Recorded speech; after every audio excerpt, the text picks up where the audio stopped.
ba na may isang simpleng paraan para umasenso tayong lahat sa buhay?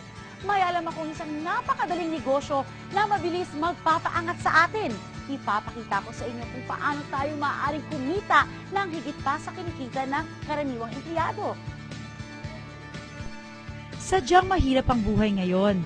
Marami sa ating kabataan nagsisipag tapos ng pag-aaral pero walang makuhang trabaho. Meron din naman pinapalad na magkaroon ng trabaho o pumasok sa negosyo, ngunit ang kanilang kinikita ay sapat lamang para sa pangunahing pangangailangan tulad ng pagkain, damit at tirahan.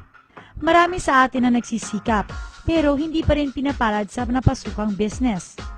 Marahil masyadong mataas ang kapital, kulang sa tauhan, mabagal ang return of investment o di kaya naman ay sadyang mahirap i-manage ang napasukang negosyo. Naniniwala ako na tayong mga Pinoy ay may angking talino at kakayahan dahil ilang beses na nating napatunayan ang ating galing maging sa ibang bansa. Bigyan lamang ng tamang pagkakataon, mangingibabaw ang Pinoy sang manlarangan mapunta. Magaling talaga ang Pinoy maging sa negosyo.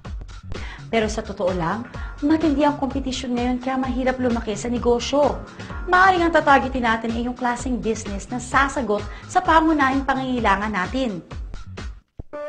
Ayon sa National Statistics Office, sa sinurvey na 2 milyong Pilipino, 42.8% ang kita natin ay napupunta sa pagkain. Mura lang naman ang puhunan sa pagkain, pero mabusisi ito at pagod ang katawan mo. 13.3% na kita ng Pinoy ay sa upa ng bahay. 6.7% ay sa mga bilihing karne na inuulam sa araw-araw. 6.5% napupunta sa gas, kuryente at tubig. Tignan natin ito. 7.4% ang ginagastos ng mga kababayan natin sa transportasyon at komunikasyon. Mas mataas pa kaysa sa karne, kuryente at tubig. Nagpapatunay na tayo mga Pilipino mahilig makipag-ugnayan. Sa pagtatayo ng negosyo, kailangan na ito'y simple, madaling intindihin. Isang negosyo na hindi na kailangan ng special skills o special education. Yung kahit sino kayang gawin ito at hindi na nangangailangan ng malaking kapital. Dapat malawak ang market at may produkto na makabago, yung sumusunod sa trend at kakaiba. At ito ay dapat madalas kailanganin para ang negosyo tuloy-tuloy.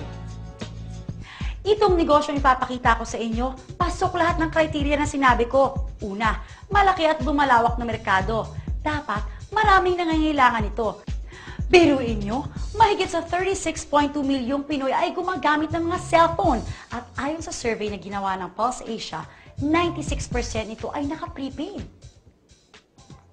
Ayon naman sa isa pang survey, sa isang taon, gumagastos tayo ng mahigit na 93 billion pesos na halaga para sa prepaid cards. At lumalago pa ito taon-taon ng 18% hanggang 25%. O diba, napakagandang pagkakitaan ng negosyo ng prepaid cards. Ito ay pangmatagalan. Isang negosyo na base sa mobile at wireless technology o ang tinatawag nating cellphone o text messaging business, itatap lang natin ang technology na meron na ang halos lahat ng tao, kaya't mabilis ang bentahan, kaya't hindi na tayo mamumuhunan ng malaki. Pangatlo, ito ay unique, pambihira. Isang m-commerce o mobile commerce ang nag-concentrate sa prepaid at microtransactions. Kumbaga, hindi pa nagagamit ng customer niyo ang produkto, binayaran na niya. Mas pinabilis niyo pa ang pagbili dahil ngayon, pwede pa ang tingi. Napansin niyo ba na dalawa sa pinakamalaking kumpanya ngayon na patuloy sa paglago ay nasa negosyo ng wireless technology? Pinatutunayan ng kanilang tagumpay na ang e-loading ay tinatangkilik ng marami. Isipin nyo, meron kayong cellphone. Tuwing gagamit kayo nito, lumalabas ang pera nyo. Hahayaan na lang ba natin na manatiling puro gastos ang pagkakaroon ng cellphone samantalang pwede naman pala itong pagkakitaan? Ito ay consumable. Maaari nating ibenta sa isang tao ng paulit-ulit. Dahil ang mga Pinoy ay malakas kumonsumo ng load, sigurado ang kita dito. Meron pang programa para kumita ang mga subscribers ng pantay-pantay. Mauna man sila o dumating na tayo sa kalagitnaan, may pagkakataon pa rin tayo makipagsabayan sa kitaan. Kinikilala ng Portal Innovations ang lumalaki at patuloy na paglago ng market ng prepaid business. Kaya naman, tinutugunan nila ang pangangailangan nito. Hindi na baguhan sa larangan ng ganitong negosyo ang Portal Innovations. Noong June 2003, ipinakilala nila ang kauna-unahang Universal Prepaid Loading System sa Pilipinas. Sila din ang nagpakilala ng pagdidistribute ng prepaid cards na cardless sa pamamagitan ng pagpapadala ng pins via text. Hindi lang yan. Nagamit ang Portal Innovations ng 2004 Philippine Marketing Excellence Award for the most outstanding SMS and web technology provider. August 2004 nang ilinunsad ng Portal Innovations ang isa sa pinakabagong programa nito, ang Load Extreme. Ano ba ang Load Extreme? Ang Load Extreme ay isang paraan ng pagninegosyo na pwede kang magbenta ng iba't ibang prepaid products gamit ang inyong cellphone o computer.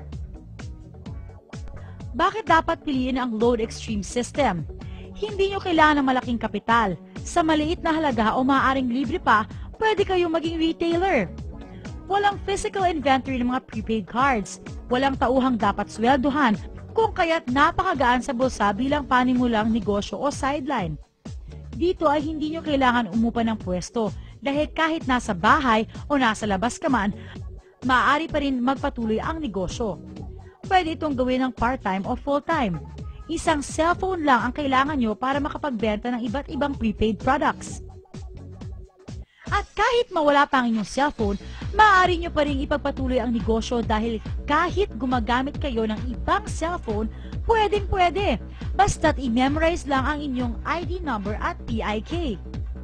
May website din ang Load Extreme kung saan maaari nyong i-monitor ang real-time record ng inyong sales transactions. Madaling i-check ang laman ng inyong load wallet. Dito, nakikita kung magkano na lang ang balanse ng inyong load. Kapag sa web ka nag-transact, walang mababawas na pisong load mula sa iyo. At higit sa lahat, sa Load Extreme, ang isang ordinaryong tao tulad natin ay maaaring kumita ng higit sa karaniwan. Lahat ng electronic loads, prepaid cards, insurance, and other products, pinagsama-sama sa isang cellphone. Isang cellphone, dala mo na ang lahat. Ilan lamang ang mga ito sa mga produkto at serbisyo may bibigay sa inyo ng Load Extreme. Wireless card products, over-the-air man, o landline, maging satellite TV o satellite phone services, kahit pa internet, online gaming, at kahit sa advertising o insurance pa man. Pwede kayong magpa-impress sa inyong mga minamahal o maging instant flower shop.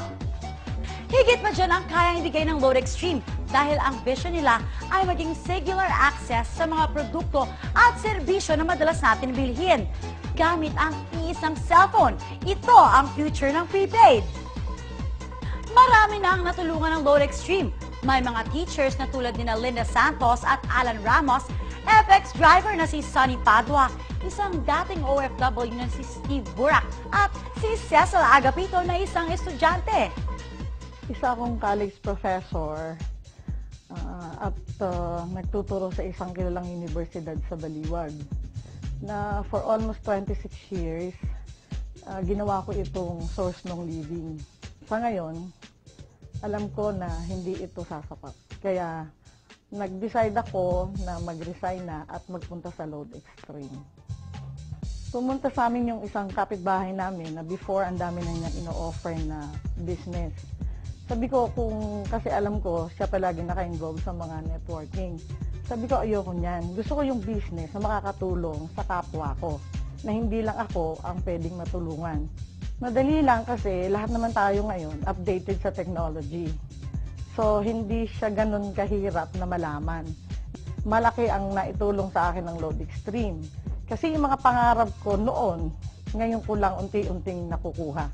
Kung ang sinusweldo mo noon ganito kaliit, so ngayon masasabi kong triple at pwede ko pang times 5 na nakukuha ko yan sa Load Extreme. Yung dati kong mga problema financially dito na umokay na siya.